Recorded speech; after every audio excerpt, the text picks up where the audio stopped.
अस्सलाम वालेकुम dear sirs, मैं हूँ शकील अहमद और हमारी आज की क्लास का टॉपिक है विल हैव बतौर एक वर्ब। विल हैव को एज अ वर्ब कैसे यूज़ करना है, इसके लिए क्या फार्मूला यूज़ होना चाहिए, क्या आइडेंटिफिकेशन होनी चाहिए, इस बात को हम डिस्कस करेंगे आज की क्लास में।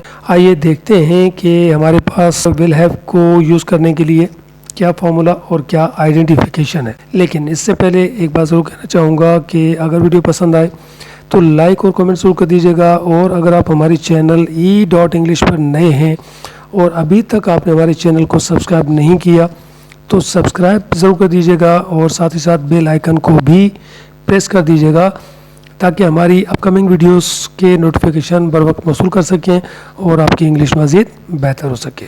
आइए देखते हैं कि हमारे पास क्या फार्मूला है विल हैव को बतौर वर्ब यूज़ करने के लिए। फार्मूला की बात करें तो हमारे पास फार्मूला है subject will have object, subject plus will have plus object.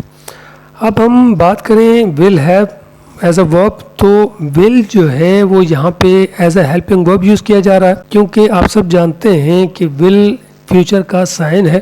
Future का कोई भी सेंटेंस होगा, कोई भी टेंस होगा, उसमें विल का होना लाजमी होता है, क्योंकि will is the sign of future. लिहाजा हमने विल को यहाँ हेल्पिंग वर्ब और हैव को बतौर वर्ब यूज़ करना है। हैज़ और हैव की हम प्रीवियस क्लासेस में बात कर चुके कि हैज़ हैव एक वर्ब है जिसके माने हैं रखना या पास होना। प्रेजेंट में हमने हैज़ हैव को बतौर वर्ब यूज़ किया, पास्ट में हमने सेकंड फॉर्म हैज़ हैव की बतौर वर्ब यूज़ की, और इस क्लास में हम हैव को फ्यूचर में बतौर वर्ब यूज़ करेंगे।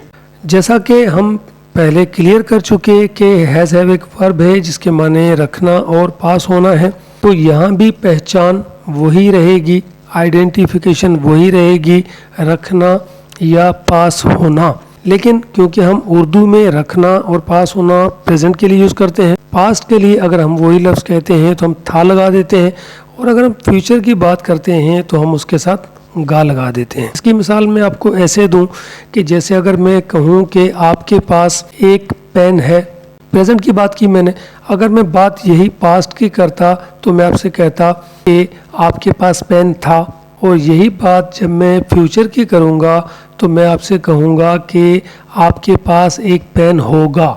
लिहाजा प्रेजेंट पे हम कहेंगे आपके पास पेन है, you have a pen. Past की हम बात करेंगे तो हम कहेंगे यू हैड अ पेन, और जब हम फ्यूचर की बात करेंगे तो हम कहेंगे you will have a pen. तो ये है फार्मूला, यही पहचान और ये तरीकाकार है विल के साथ हैव को यूज़ करने का।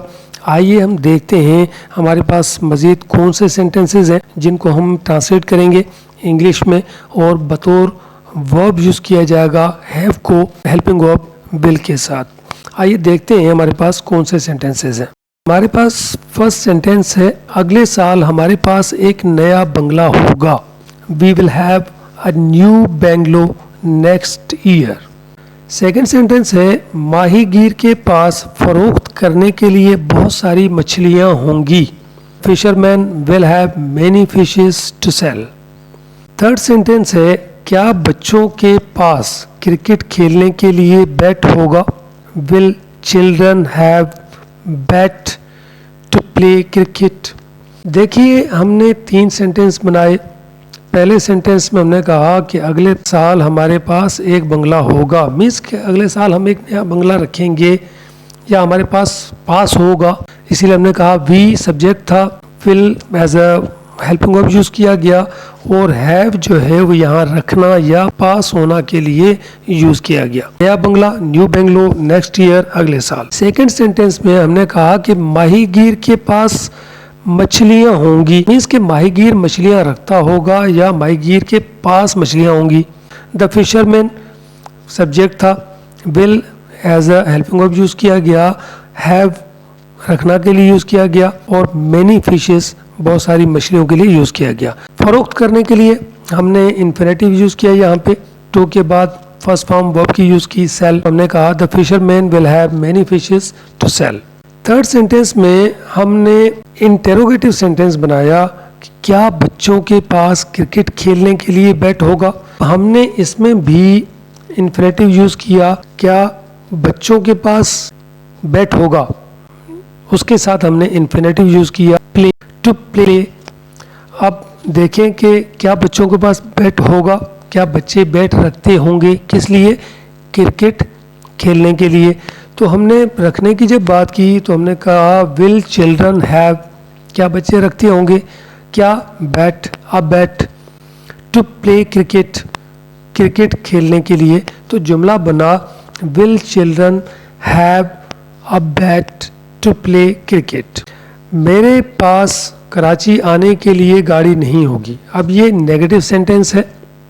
इसमें देखें कि हमने कहा I will not have a car to come to Karachi. अब इसमें देखें कि हमने कहा मेरे पास गाड़ी नहीं होगी, मीन्स मैं गाड़ी नहीं रखता हूँगा। I will not have a car, क्यों? कराची आने के लिए। यहाँ हमने इन्फिनेटिव का यूज़ किया to come to Karachi. To come जो है, जैसा कि हमने इन्फिनेटिव की क्लास में आपको क्लियर कर दिया था, प्रीवियस क्लास अगर आप देखना चाहें इन्फिनेटिव्स की, उसमें देखेंगे तो हम इन्फिनेटिव जब यूज़ करते हैं टू के बाद हम वर्ब की फर्स्ट फॉर्म यूज़ करते हैं और उसके बाद ऑब्जेक्ट यूज़ करते हैं। ये चारों सेंटेंसेस को बताने का मकसद कि आपको मुकम्मल समझ आए कि सेंटेंस को नेगेटिव और इंटेरोगेटिव कैसे बनाया जाता है और रखने के लिए हमने क्या यूज़ किया और इस सेंटेंस में हमने इन्फिनेटिव को कैसे यूज़ किया। आइए मज़ीद सेंटेंसेस देखते हैं। क्या कपड़े इस्त्री करने के लिए आपके पास इस्त्री होगी? Will you have iron to press clothes? ताला खोलने के लिए उसके पास चाबी नहीं होगी। He will not have the key to open the lock.